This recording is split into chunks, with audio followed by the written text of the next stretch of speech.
Después de más de 20 años fabricando y diseñando flautas nativas americanas, en esta ocasión me he querido inspirar especialmente en la naturaleza. Te presento la flauta nativa americana Black Natura. Y he querido inspirarme en la armonía entre el hombre, la naturaleza y el sonido. Y he escogido los matices necesarios para captar el espíritu de la naturaleza. Siento que la Black Natura es el reflejo de la imaginación y la esencia.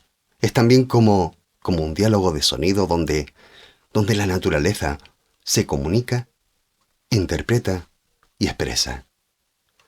En cada parte de la flauta ha quedado reflejada la esencia de la paciencia y la meditación. Y realmente esa ha sido mi intención. Paciencia y meditación. Dos herramientas esenciales para la fabricación de esta flauta Black Natura. Paciencia y meditación. Dos herramientas necesarias también para la vida.